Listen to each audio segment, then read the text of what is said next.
أو يسمع عنها. إنا لله وإنا إليه راجعون. هذه ليست جملة تصبيرية، هذا ميثاق، هذه حقيقة. إنا لله تعني أننا لا نملك من أنفسنا شيئا، ملكيتنا كاملة تعود إلى الله. وإنا إليه راجعون إقرار بالمصير الحتمي، وبأن هذه الحياة ليست أكثر من رحلة قصيرة سنعود بعدها إلى مآلنا الحقيقي والدائم. ماذا يعنيني إذن أن أعود إلى الله شابا في 20 أو كهلا في 90؟ ماذا يعنيني أن يأخذني بمرض عضال أو أثناء نومي بعد يوم جميل سعيد؟ هذا شأن الله، وليس من حق أي مخلوق التدخل فيه. المشاهد التي أصبحنا نراها مؤخرا لإخوة لنا في كل بقاع الأرض يتألمون وينكل بهم ويتعرضون لكل صنوف العذاب، لا شك أن هذه الصور محبطة مؤلمة مريرة، لكن لا نجعلها تدفعنا حد التجاوز على رب العالمين. لماذا يبهم الله الظالمين؟ لماذا لا ينقذ الله المستضعفين؟ نحن لسنا آلهة، نحن عبيد. لا بد لنا أن نتصالح مع هذا المفهوم. هل من حق العبد أن يحاسب ربه؟ كل ما نستطيع أن نفعله هو أن نهيئ أنفسنا لتلقي أي شيء كان، أن نكون على استعداد دائم للابتلاء حتى نتمكن من اجتيازه. هذا ما يفعله الطالب النجيب، يستعد للامتحان فحسب، لا يفاوض من وضعه.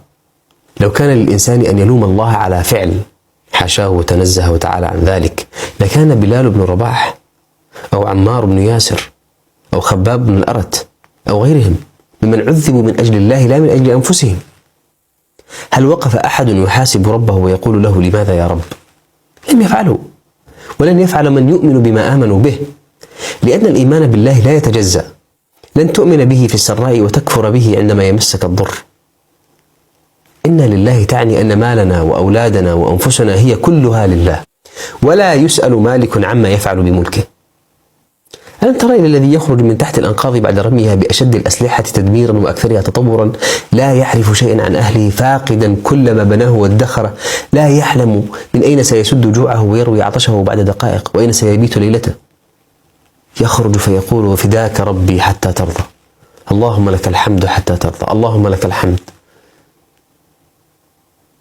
لا يحصل الخريج على شهادة التخرج قبل اجتياز الاختبار، وكذلك المؤمن لا يحصل على شهادة الإيمان قبل اجتياز الاختبار.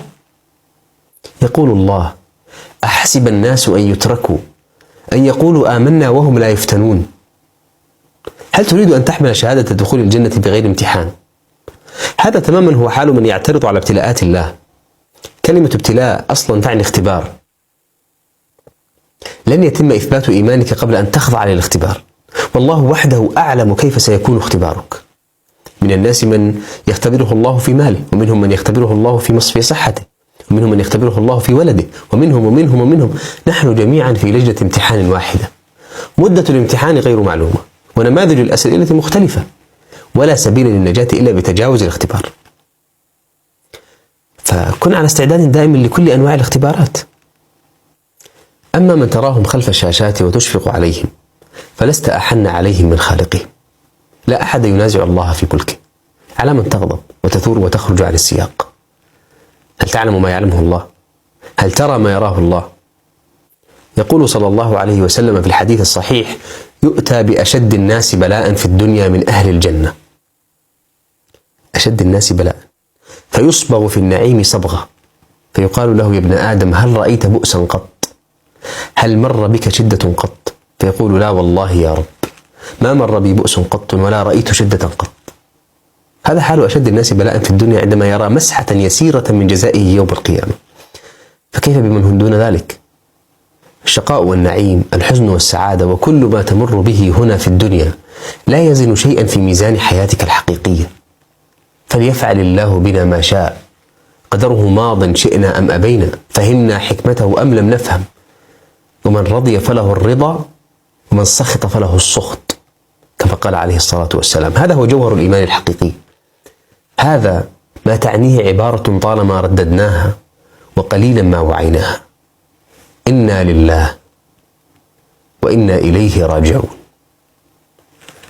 السلام عليكم.